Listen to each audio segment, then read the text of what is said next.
Welcome to Backroom Talk. All right, guys. Well, welcome to another episode of Backroom Talk. I am Georgia here with Carl, and we're talking numbers today. Retention is a really important one, and this is it's not the easiest number to influence, but it's the number that matters the most. You need to understand what your revenue is for coaching people, right? Specifically to understand what your average price point per client is. So what I would do if I'm listening and I'm not tracking anything, I would start from the top. I would start with how many clients am I coaching, and then I would move down through this conversation. To listen to more Backroom Talk, be sure to subscribe.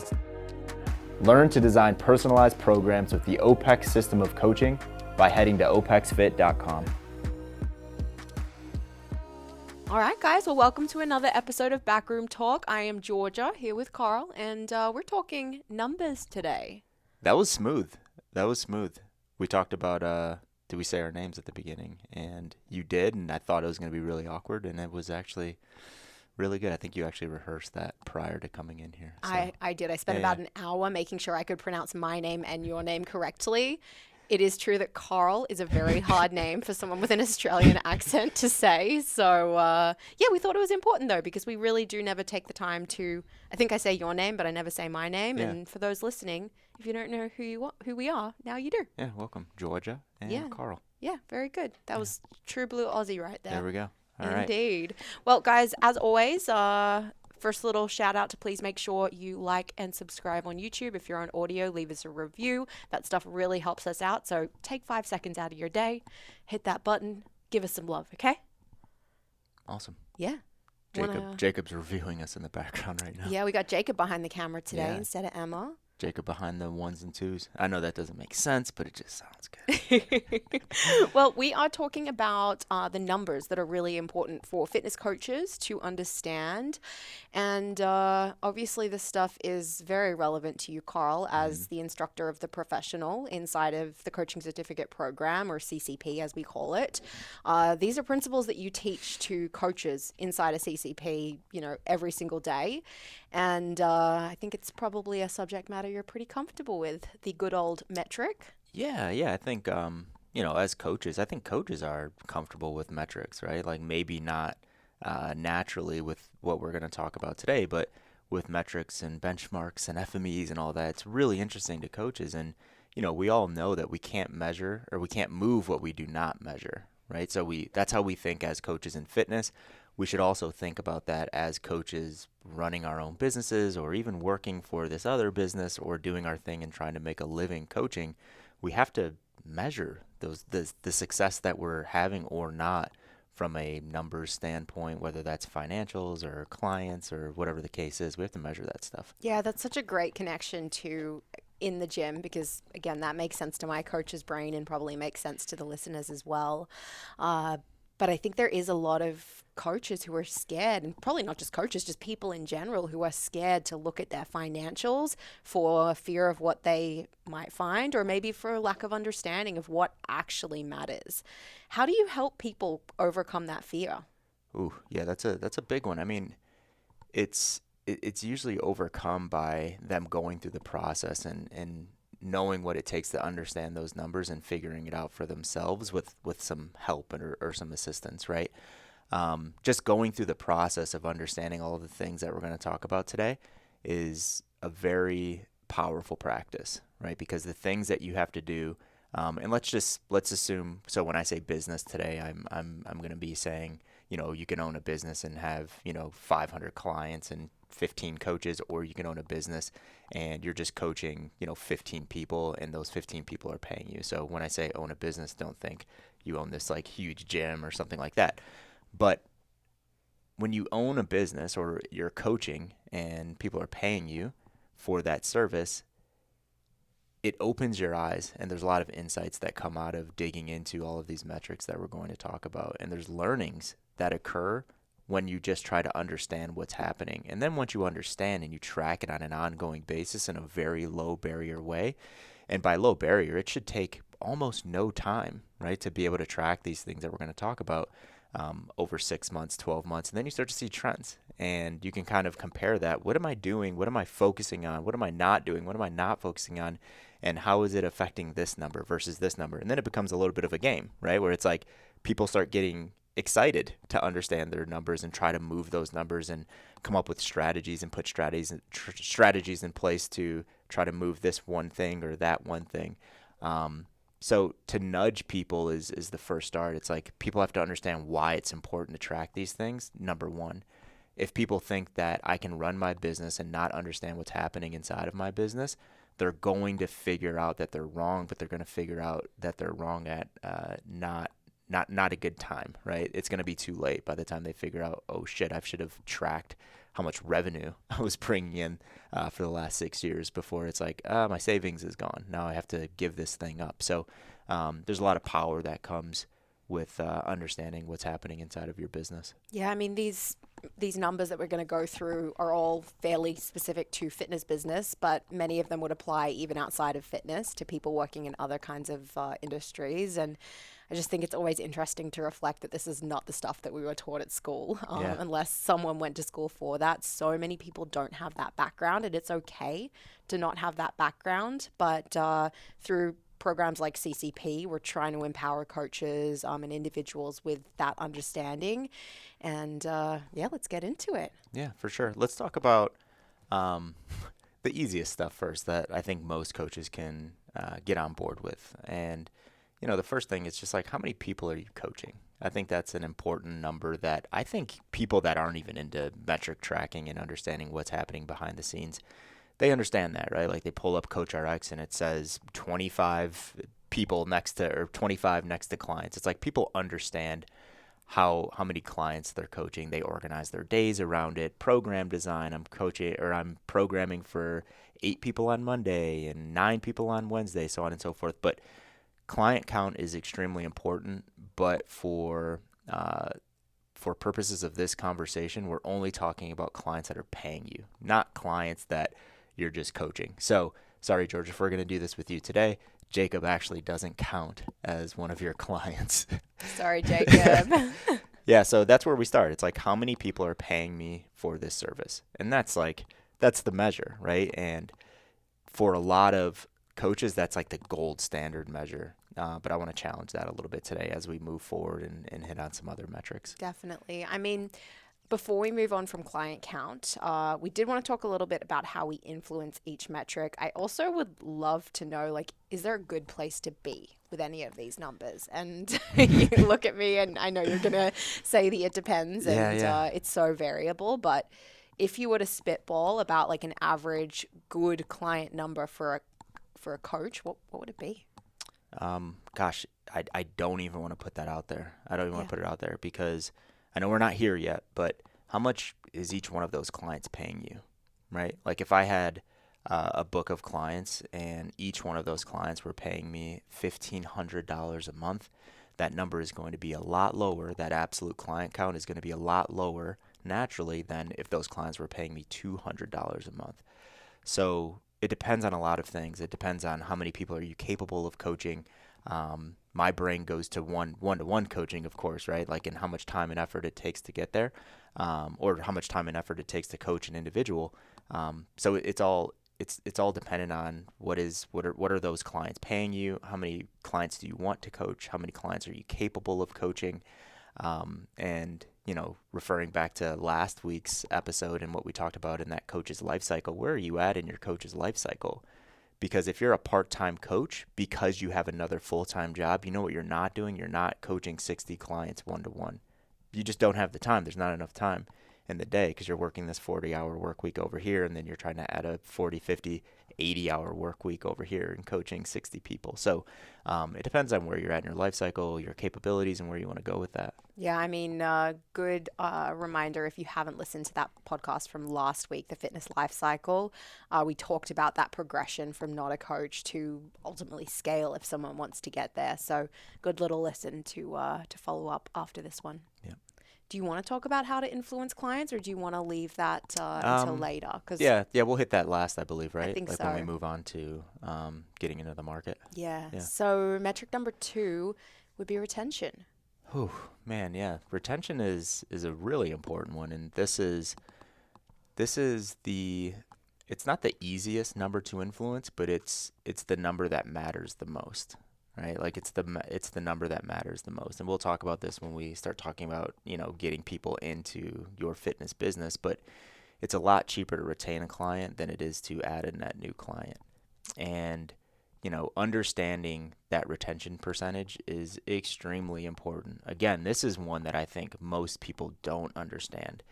They feel bad when they lose a client. Like I talk to gym owners and coaches there's one that's in the back of my mind right now where, I talked to her a couple weeks ago and she was super down on herself, and we kind of talked through it, and she's just like, I'm just losing clients here and there, and we actually broke it down, and her retention percentage was like 97, 98% month over month. And I'm like, what are you talking about? You're crushing it. Your retention percentage is almost 100%. And she's like, yeah, I get it, I guess, but the ones that I'm losing, they hurt so bad because I have such good relationships with those clients. So she got down on herself because she thought her gym was falling apart because she was losing these clients that meant a lot to her. But it's like, you're going to churn out clients. Sometimes it's within your control, right? We'll talk about that in a second. Sometimes it's outside of your control. Like they can't afford it anymore. They have other priorities, and that's okay. When they leave, just high five them and say, hey, I'm always here if you want to come back, right? But if we wouldn't have had that conversation on what is your retention percentage, we would have probably gone down this black hole of like, how do you improve keeping clients in the system? Instead, it was like, you're at 98%. Let's focus on this other metric that you can improve and influence, because you're not going to get that up to 100% month over month. It's just impossible. So understanding one's retention percentage is really, really important. Gosh, I mean, understanding that example speaks so much to the importance of metrics in general, and like looking at the numbers and the cold hard data, because as humans, it's so easy to get caught up in the emotions of the day to day and really blow out of perspective things that actually aren't making a huge impact on your business, but they feel really big in the moment. Yep. So stepping back and looking at the data is so important. Same thing goes in exercise. You might have a bad workout and you think that like you're off track. I think everyone's had that conversation with a client where they didn't get the back squat 1RM they wanted to, but then you step back and you look at their progress over the years and like where everything else is going and the other things that they've shown improvement that might not be directly correlated to performance in the gym, and then you start feeling a little bit better. Yeah, definitely. And when you guys are trying to track retention and you're asking yourself, how do I do that? What you don't want to do is you don't want to take that absolute number at the end of each month and divide it by the previous month. I've had conversations with people where they're like, my retention percentage is 110%. It's like, how is that possible, right? Because they're just taking absolute numbers and they're dividing it by the previous month. So we talk about that in the professional and how to actually get to that number, but you have to take into consideration how many clients you added in that month. So the clients added in that month, you just remove them from the calculation. You look at where did you end the previous month and where did you start this month without looking at net new clients, and that's how you get your retention divide by the previous month. Yeah, you don't want to be high-fiving yourself if all you're actually doing is churning a massive number of clients, but onboarding a massive number of clients, because that's tiring. Yeah. Like, not retaining clients is exhausting as a coach, because we all know this, like the hardest part of the coach-client relationship is the first few months. When you're getting to know someone, you're taking them through assessments, you're figuring out their routine, they're figuring out how best to communicate with you and understanding how to read tempo and like all of the little things that we have to spend more time on. And so if you're constantly doing that, that just gets really old. So that's a really important reason to prioritize retention. Yeah. And relationships, right? It's like I don't want to speak for everyone listening, but I think most humans want to build really good relationships, long-lasting relationships with people that they're coaching, right? So, just like the example I talked about, it sucks when you lose that relationship, right? Not that the relationship is fractured, but when you lose that coach-client relationship because someone decides that they're just going to move on. So the more that you can keep those on, yes, it's great financially, right? It's great efficiency-wise because you don't have to onboard, you don't have to replace that client to keep your revenue where it is.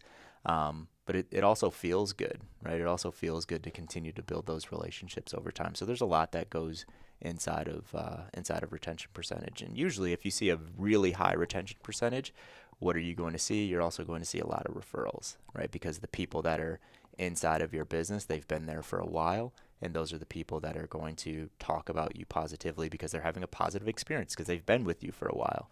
And when we start talking about acquisition, referrals are it, right? Referrals are it in fitness.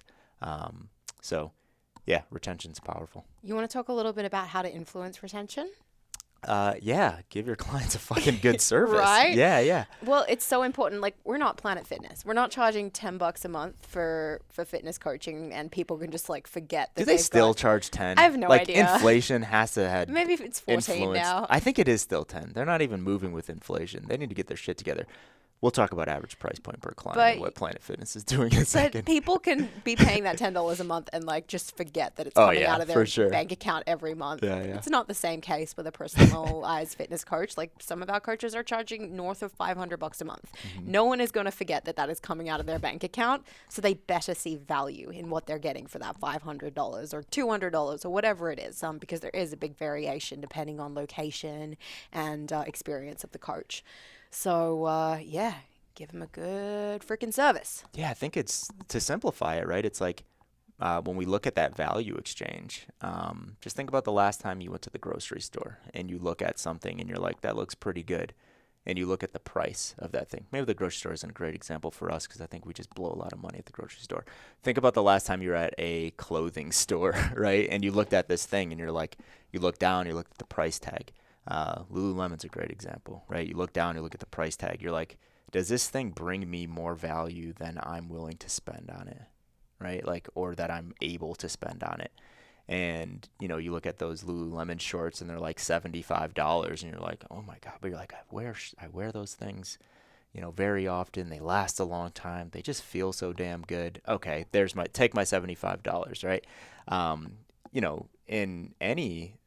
In any industry where someone's making a decision at the end of the month if I want to continue to do this thing or not, whether it's a subscription or if I'm paying you to coach me, people are making that decision constantly. Every time they look at their bank statement, right? They're like, ooh, that $500 came out. It's like, do I feel like I'm getting $501 of value out of that thing? Because if they feel like they're getting $450 out of it, they're probably going to cancel, right? Because the value exchange isn't there.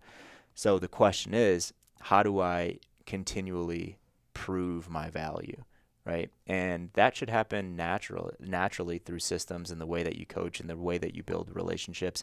And proving that value month over month over month should become like second nature to a coach, right? I think we've all, either been in a spot or have seen coaches that had to really work to convince clients to stay month over month over month, whether it's like, I'm going to give them, 5 touch points a day. I'm going to check in on them. I'm going to do this. I'm going to do that. Those are coaches that don't feel like they're giving a service, that $500 service. I keep throwing $500. I think it's because you said 500. Sorry, that big number. Yeah, they don't feel like they're giving that, right? So they're proving to themselves, right? Where it's like, okay, I need to continually, we're not saying do that, right? It's just like create a really good coaching system. And in that system, build really good relationships.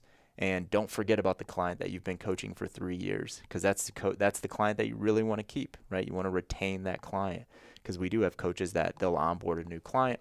That client is more time and effort, and they'll forget about the clients that they're already coaching.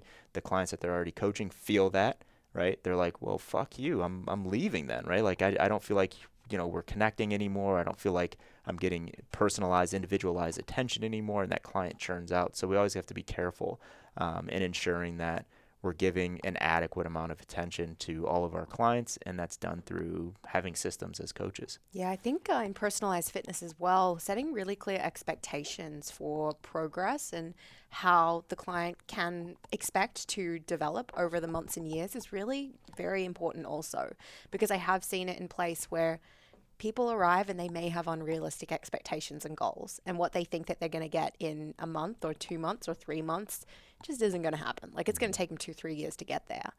And the fitness industry does a really good job of pushing 12-week challenges and 30-day challenges and quick fixes down people's throats. And so sometimes they arrive with that marketing and that idea as to what they're going to get when they come to you.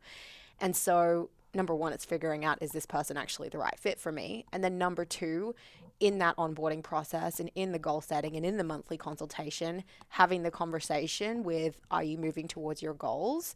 What does realistic timeline look like to achieve your goal? And making sure that people don't think shit's going to happen overnight, especially if they're, not compliant and don't put in the work. Yeah, it's funny because you see it almost, sometimes you see misaligned expectations set up on the front end as well. And you see this more in group facilities where it's like, the gym owner or the coaches inside of that facility, they feel like something's missing. So their on-ramp or onboarding process, they're always trying to refine that thing. They're like, how can we make this experience fucking great, right? And they'll make that thing so great, but they actually don't have follow-up, right? So it's like, okay, when we onboard you, this is what it looks like. We're going to do 2 personal training sessions. We're going to get you ready for classes. I'm going to sit down. I want to understand your goals. I'm going to put that nice and neatly in your file. And then it's like 3, 2, 1, go every day. And that they never end up in that office again. And they never, the goals sheet that they set out is like packed with dust and it's never pulled out. Right. So, it's setting realistic expectations from both sides. Like, can you uphold those expectations? Are you going to continue to do these things, or are you even setting those expectations to start, to begin with?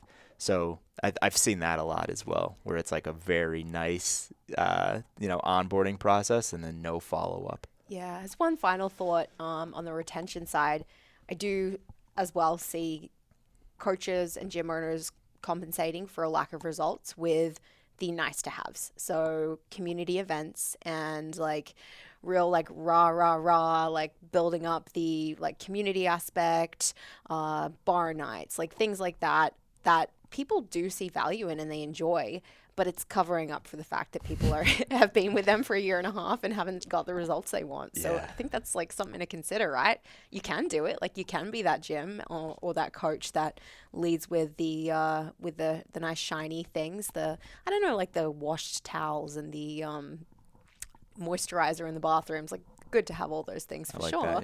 That, yeah. I like moisturizer. Yeah, I think a well-stocked gym bathroom is important, but don't be prioritizing that stuff if you're not getting your clients' results. Yeah, on our cohort call this week, we had a coach, and I think he's a group coach right now, and he was telling a story to the group where we were talking about expectations and goal setting and having the ability to actually sit down and speak with each and every one of our clients. And he told a story of a client that he had for like 2 or 3 years, and the client eventually quit. He churned out. And when he asked him why, his answer was, well, I never got that 6-pack I wanted. And it was like a light bulb moment for this coach. And he was like, why didn't I know he wanted a 6-pack? Right? Like, I didn't know he was coming to classes every day to get a 6-pack. He's like, we're not doing anything to get this guy a 6-pack. I never talked about nutrition with this guy, nothing. And he's like, I'm leaving because I never got a 6-pack.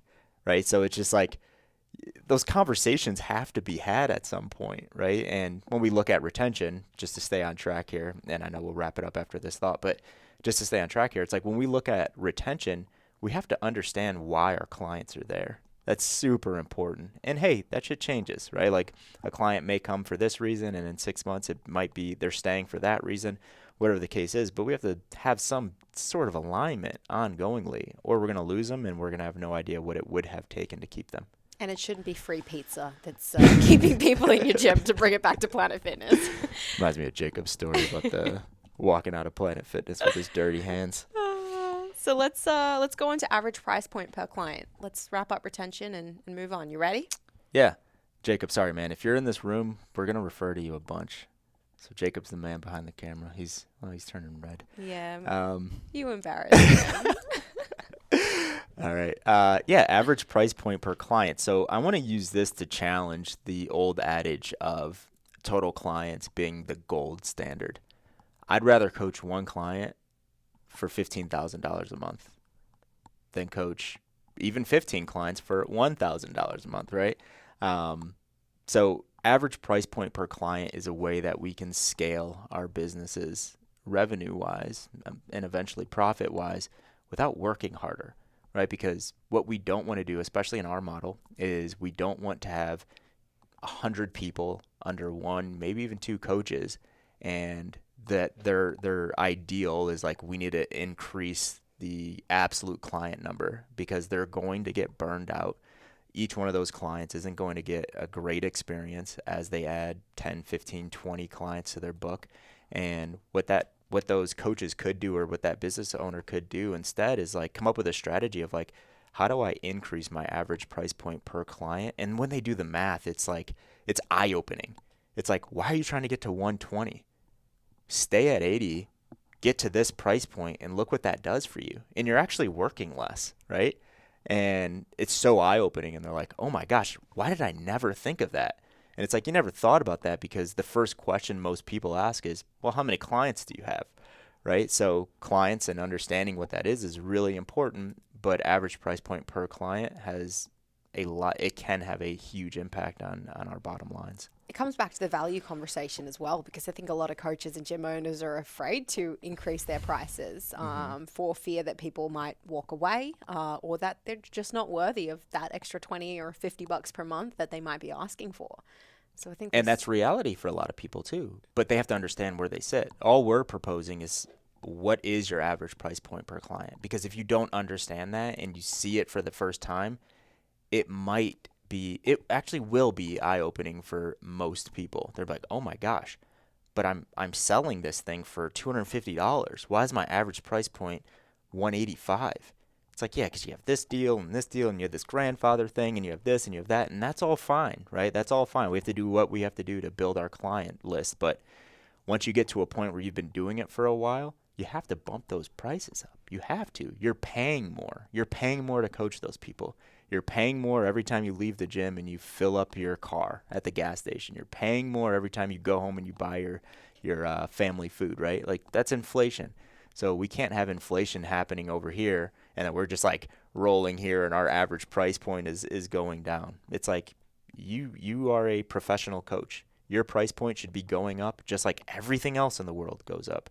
I got an email like 6 months ago that was like, your Netflix subscription is going up $2. And I was like, oh shit, but yeah, obviously I'm going to keep it, right? It's like, that's life. Price points move north. Yeah, I mean, what can coaches do to influence it? Understand it first. Yeah, understand it first, and understand where they want to be price point wise. Like, who cares about, I think you'll know what I mean when I say who cares. Who cares about what the market is willing to pay right now, right? That's like reality. Where you're at is what the market is willing to pay you right now. That's what you have proof. Look at where you want to be at the end of the year, at the end of next year, in 5 years. It's like, what do I want that average price point to be? And then understanding where you are now is going to influence where you want to be. Because if you think you want to be at 500 and you're at 100 right now, you're like, oh, I think I'm actually good at 300. That's a huge move for me. So understand it first. Secondly, understand where you want to go with that average price point. And that comes from how many clients you want to coach, right? Because most people don't want to have 150 clients. Most people don't have time. Most people can't have 150 clients. So, there's a lot of things that go into that formula, but it's like, how much money do you want to make? How many clients do you want to coach? Do that math right there, and that's your reality. Yeah. Right? So we started this conversation with a good strategy isn't just adding more clients indefinitely, which is why we need to increase average price point per client. But in increasing average price point per client, we can't just be adding services and adding time that we're spending with each client to increase their price point either, because that's not going to solve the problem. Mm-hmm. If you're sticking with 100 clients, but you're trying to increase their price point, now you're spending an extra 30 minutes because you decided to add in a new consultation for each client to justify an extra $50 a month. Mm-hmm. That's not going to solve your problem either. So if you want to add something in as you increase your price, it can't be taking up a bunch of your extra time. No. I wouldn't even touch that. Yeah, I wouldn't touch that. Gosh, yeah. If you're thinking that you have to add something to increase your price, something is not right with what you're doing right now. But it's like, systematically, it should just be in our processes that we bump price points, right? Like, I just spoke to a mentor this morning, and he was like, yeah, we're talking about how things are going with acquisition and all of that. And he's like, September's been great, and I'm bringing people in at a higher price point because every September we bump this percentage. All of our clients know, right? September comes around, you're going to see a little bit of a bump in what you're paying. And he doesn't lose anyone, right? Because those are those expectations. Every September, price points go up a little bit. He's not increasing anyone by like 15, 20%, but they're going up a little bit, and that makes that pays huge dividends over time. Yeah. Well, should we go on to revenue? Yeah, let's hit. I think revenue and expenses and profit, we can kind of All in one. Yeah, they all go together, Agreed. right? Let's start with revenue. So revenue, it's easy. Like, what are you doing? What is your service offering, or what are your service offerings, and what are you bringing in per month based off of those service offerings? You need to understand what your revenue is for coaching people, right? Specifically to understand what your average price point per client is. So let's say I have this like membership name, like Georgia Smith Ongoing Coaching. That's like inside of there. And it's like, okay, I need to understand how much is Georgia bringing in revenue per month for the gym, right? I look at that number. It's like the total. Georgia's bringing in $28,000. Awesome. Thank you, Georgia. Now, how many clients is Georgia coaching? Not the free clients, so Jacob doesn't count here, right? How many clients is Georgia coaching that are paying? I divide that number by what that price, that total sum is, and that's Georgia's average price point per client. But we have to understand the revenue before we can understand the average price point per client. So with revenue, you look at it like, okay, if you were doing PT, you would look at you would look at it the exact same way. So revenue is just all money that is brought in for whatever services that you're offering in your facility. Why is revenue not the only number? Why are we also talking about expenses and profit? Because revenue could be super high, but things might not be super great, right? Yeah. We have to think about how much it costs us to coach a client. Yeah. So, something that a lot of people don't look at is how much does it cost for me to charge those people, right? So what are my payment processing fees? And if you're old school and people are like sliding you cash under your door, cool, but wouldn't do that because that's terrible to track on an ongoing basis. I'd rather pay a percentage for someone to process those payments. But you have to look at how much does it cost in payment processing? How much does it cost for CoachRx? How much does it cost to keep the lights on in this facility if I'm working in a facility? How much does it cost to restock the moisturizer in the bathroom, right? Like all of those things, what does it cost to run my business? That would go under expenses. I don't want to get too in the weeds here, but if we have coaches underneath us and we're paying those coaches a commission to coach a client, those would actually be called cost of goods sold, not expenses, because we wouldn't bring that revenue in if that coach wasn't coaching them. So that's not an expense, it's cost of goods sold. But for purposes of this conversation, that would just fall into expenses because you need to pay that coach to coach that person. Got it. And then profit, finally, number 3. What's so profit? You subtract total expenses from revenue and you end up with profit. That's the old way to think about it. I think we're getting a little bit smarter now. We're baking profit into expenses. Right. And, the whole like profit first moniker is really popularizing this, but it's like you need to look at what you need to make as a coach and you need to put that in stone. Like that's in your expense structure. So if I want to make $10,000 a month and that's like my bottom line, that's what I need to make. I'm making sure that I'm making that. Right. So I'm an expense to the company.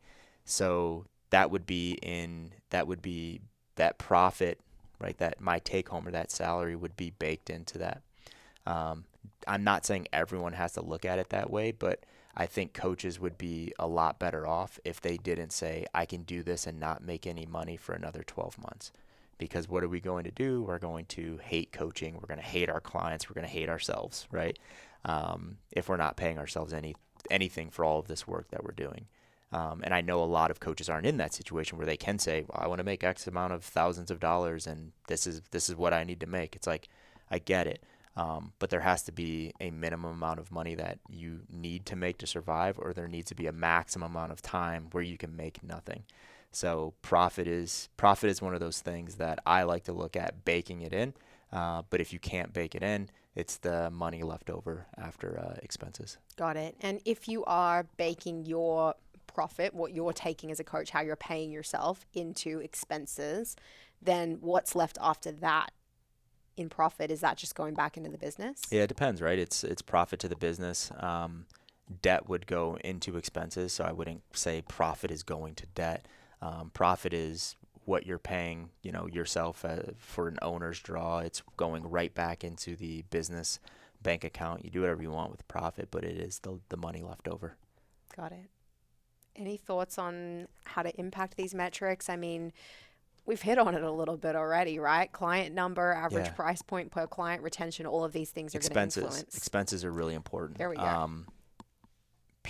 When people start spending money, and I don't want to say everyone's like this, but when they start spending money and it's just like an ongoing expense, they don't usually think I can take that away. They don't assess at the end of every quarter and they're like, do I actually need to spend this money anymore? So when a lot of coaches start compiling expenses, rarely do they assess those expenses to see how they can lower them. And I'm not saying we all need to be cheap, but I am. When it comes to expenses, I'm always like, what can I not pay for? What do I not need? It's like, I have a list of subscriptions that we have, and I'm like, haven't used this in 30 days. Boom, I'm canceling. If I want to re-up it, I'll do that in the future, right? We need to look at that from a business standpoint, because the challenge is, then it's like a game. It's like, how little money can I spend to still give a great service and to increase my profits at the end of each month? So anyone listening that does have an expense structure, I would challenge you to actually take some time, sit back, put all of your expenses in a document, or if you already have them in a sheet or something like that, just look at them and look at what can I take away? What can I take away? And follow that minimalistic approach to spending money. And you're not increasing average price point, you're not increasing clients, you're not doing anything, but you're making more money at the end of the month because you're spending less money. Yeah, I mean, lifestyle creep in people's personal finances is a real thing, right? Mm-hmm. You make a little more money, you start spending money on more things, you're okay with those expenses, and then you start spending money on more things. Mm-hmm. We just see people spend more money over time. And it's hard, if you start making less money, it's really hard to stop the spending habits, right? Lifestyle creep's gone in one direction. It doesn't really matter what's happening with salary. That's happening. Same thing would apply for a business, right? You start getting a little bit reckless or not taking care with where you're putting your finances, it's going to be really easy for other things to get tacked on there too. So taking a really close look at expenses is important to avoid that. Yeah, and don't have that write-off mentality where it's I'm going to spend all this money because I can write it off at the end of the year. It's yeah, I get it. You didn't have to buy that $100,000 car and wrap it with your business's name just because you can write it off because it's wrapped. And I'm not judging people that do that, but you see it. I don't see it that much anymore, but I used to see it a lot. And I'm just but why? Why didn't you just put that money somewhere else? Put it into the market or your 401k or something. Just save it. Do something with it. But yeah. I think expenses is something that's really important that people need to pay attention to all the time. Got it. Want to move on to RACs or conversations? Yeah, let's do that.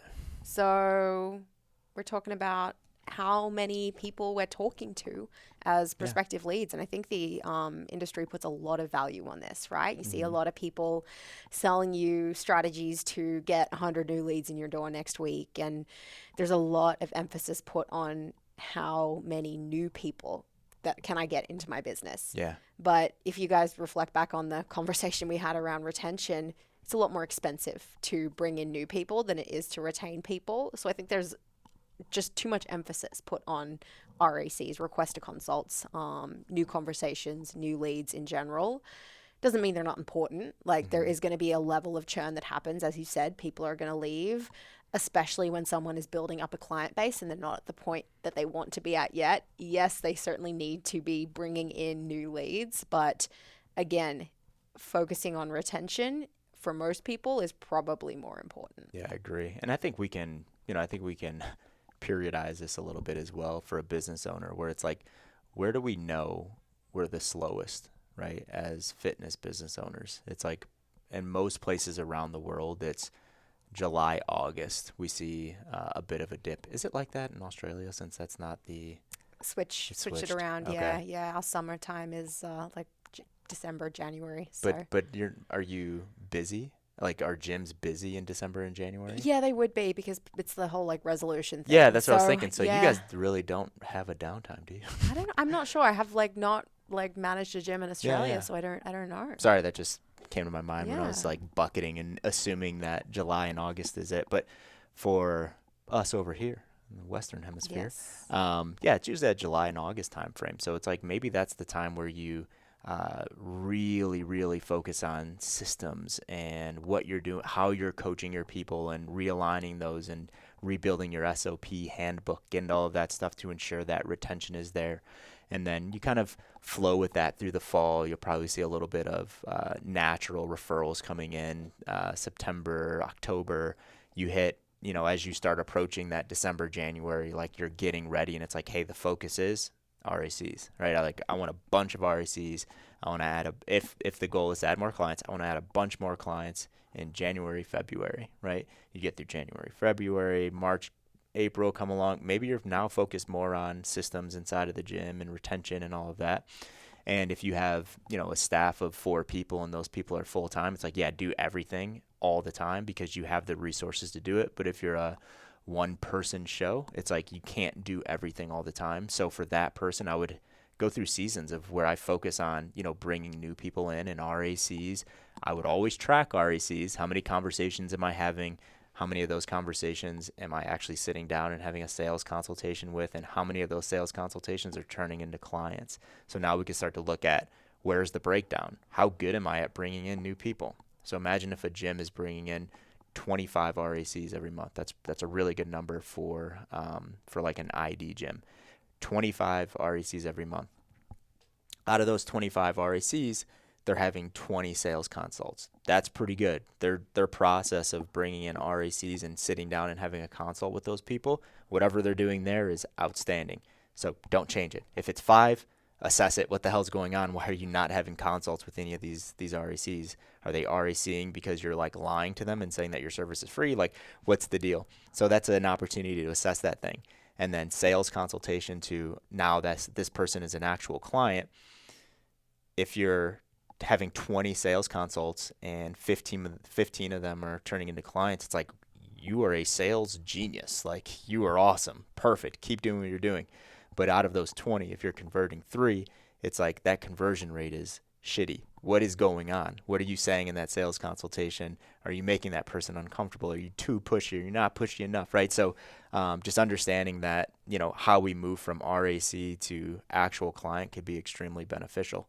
But to rewind, you need to track RACs and how many people you're speaking to on a month-by-month basis. Definitely. I think it's important to recognize in what you laid out in that example, there's 2 main things that could be going wrong with those RACs, and volume of RACs is not the only thing that matters. On the one hand, yes, your systems could suck. You could be really bad at sales. You could be really bad at taking someone from RAC to sales consult. So there might be something that you're doing in your own systems there that needs to be fixed. But they could also be really shitty RACs as well. So we do need to make sure that the people we're bringing in are actually qualified and are good fits for our service. And that's where you see issues with ClickFunnels and like these online marketing campaigns that get set up and promise gym owners a bunch of new leads. I don't know if this still happens, but I got to assume it does. Yes, it does. And Yes. you all of a sudden have 50 consults that you're sitting down for, but all of them suck and 40 out of 50 no show, and it looks good on paper. That RAC number looks good on paper, but at the end of the day, they're not qualified. So 2 things you could fix. Number 1, make sure you're attracting the right kind of people. And then number 2, make sure you're able to convert them. Yep. And have a strategy on how you're attracting those people. I think a lot of gym owners are like, I built it, now they will come. It's like, that shit is not reality, right? How are people getting in front of you? How are people requesting those consults? Are you giving them some value in a blog or a download? Are you, showing all this client success? And it's like, if you want to be like these people, request a consult and I'll sit down and talk to you for free. Like, what is that thing? How are you getting those people in? But I'll go back to the best RACs are referrals. Oh, yeah. Yeah, referrals. So those are the best RACs, and those end up being the best sales consultations because you don't have to sell them shit, right? Like they're already convinced. It's like, yeah, my brother works with you. He says you're awesome. How do we get this thing started? And that's a very short and concise conversation. Definitely. Anything to add on numbers coaches should know? No, I think, and we only laid out, what was that, 5 things, 6 things maybe? Yeah, 6. 6. So we laid out 6 things and 7. 7. Okay. We laid out 7 things. We laid out 4 to 8 things. And they seem simple to us. Those things can be extremely overwhelming to someone listening that's not tracking anything right now. So what I would do if I'm listening and I'm not tracking anything, I would start from the top. I would start with how many clients am I coaching, and then I would move down through this conversation and just start tracking those things in that order. And maybe it's every month their goal can be, I want to add another metric to track, right? And it's like building these habits, right? It's like I'm already tracking this, boom. All right, next month I'm tracking that. They get 6-7 months down the road, they're tracking everything, right? And now we can start to see what we're doing on a day-to-day basis and how these metrics are influenced or not based on what we're doing. And now it gets really fun, and we can start coming up with strategies to move those numbers. You know what I'd do if I was that person? What's that? I would sign up for the next CCP cohort, which is actually just about to close. We're right at the end of enrollment for our last 2021 cohort. But seriously, guys, not trying to like sell you in a creepy way. Just do know that we are wrapping up enrollment over the next couple weeks for that. It's the October cohort. So they start cohort calls with James and with you in October. And it is an opportunity to have those conversations, right? If someone's feeling overwhelmed by their numbers, whether it's on the business side or maybe it's on the assessment or the program design side, you get to jump on the weekly cohort calls. You've got forum access to James and to Carl. So you guys can have conversations because we're all starting at different points. As you said, it can be incredibly overwhelming to know where to begin. And it's really nice to have someone like yourself to reach out to and say, hey, I know that I need to be tracking my numbers on the business of coaching side, but I don't even know where to begin. Do I do it in a spreadsheet? Should I do it with pen and paper? You can have those conversations. Yeah, and I know we talk about this internally. I think it's a good opportunity to talk about it externally. But we have our final cohort call next week for this quarterly group, and I think I say this every quarter, and I mean it. It's like the quality of coaches that are coming through the program is at the highest that I've ever seen. And to be fair, James is taking them through the first 8 weeks, right? So I'm not on with them weeks 1 and 2 and 3. So I don't know if the quality of coaches coming in are better, or if as they come through the program and James is like sprinkling his magic dust and, opening all these minds to a new way to think, like that's what's influencing them by the time they get to me. But it's awesome having these coaches on and being able to talk through these things with them live on cohorts and in the forums and stuff like that. It's good. I like it. I like it a lot. Definitely. Well, guys, go ahead. If you are not yet a CCP coach, I'll throw a link in the description. You can go ahead, click and apply, have a chat with an advisor, and get rolling with enrollment. Rolling with enrollment. Yeah. And as always, like, subscribe, leave us a review. We really appreciate it. A little love heart for those that are on audio with my fingers. There we go. Yeah.